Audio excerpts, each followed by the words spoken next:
నా రోడ్డు కూతురు నువ్వు కారణం. అరే స్టేట్ పోతా అంటే ఎందుకు ఆపుతున్నాయి నన్ను? మరి వెళ్ళిపోతున్నా మరి ఏంది ఏం తమ్మా చేస్తుండో? అరే చెయ్యి స్టేట్ పోతాం తెలుసు. ప్రజాస్వామ్యం మాట్లాడుకోలేదా? నీ ధర్నా అయిపోయింది. Is all right. నేను రైతు తగ్గిపోతే వెళ్ళిపోతా. అరే ఏం నడుస్తుంది ఏంది?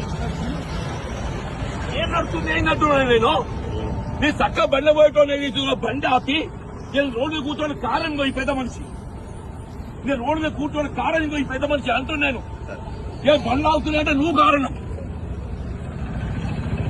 బండ్లు అవుతుంటే ఎవరి కారణం అన్నట్టు సాక్ష్యం మా పార్టీ సోదరులందరూ కూడా, మా పార్టీ సోదరులు కూడా సాక్షి అని చెప్పి అంటున్నా. నేను స్టేట్ పోతుండే ఏదైతుందో నీ బండి దిగి రోడ్డు కూర్చున్న పరిస్థితి ఎవరు పట్టుకొచ్చిందే? మాట్లాడే హక్కు లేదా? ఫ్రీడమ్ ఆఫ్ స్పీచ్ లేదా? రైతుల సంఘీభావం తెలిపద్దా? నేను రైతులు అన్నమో రామచంద్ర అని చెప్పిన వాడు ఏదైతుందో నోటికాడు కూడెత్త కొడుతుంటే తావుకాడు నీళ్లు లేకుంటే వాళ్ళు ఏదైతే వరదకాలు ధర్నా చేసిండు. మీరు ధర్నా లేపింది అయిపోయింది. ధర్నా లేపింది అయిపోయింది బాబు. అయినాక కూడా మీరు ఏం అరాచకం? ఇప్పుడు ధర్నా లేదక్కడ. రైతులు డిస్పర్స్ అయిపోయారు. ఎందుకు నేర్చుకుంటానే నేను? మరి నేను వెళ్ళిపోతాను. నువ్వు